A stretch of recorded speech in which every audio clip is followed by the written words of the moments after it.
Machiegni kendo nyako Ramogi. Jalar kom mar AUC Raila Odinga koro oseyo mokalo od bura mamalo kuom bedo hinga ne ten kaontis e dwaro margi mar yudo pok mar omenda.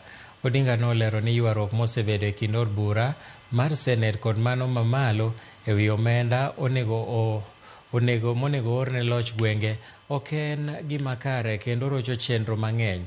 Jatelo no osiemo wang' jood bura kolero ni onego giket maino margi mane tiyo tich maler manoyiergi ne kaontis mopogore opogore. Od bura mar Senet ne opuodho ni kaontis onego yud omenda maromo bilion 400 to od bura mamalo bang'e noloko chikno ni mondo kaontis oyud bilion 380. A standoff which is unnecessary. I'm just asked the members of National Assembly to be more patriotic and move away from functions which are not theirs. It is very clear.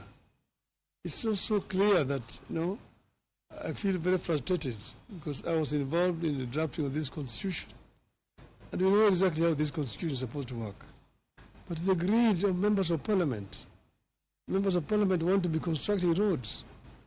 Members of parliament want to be constructing health centers. They want to be contractors themselves. Who is going to oversight the government? If the oversighter himself is the implementer. It does not happen anywhere in the world.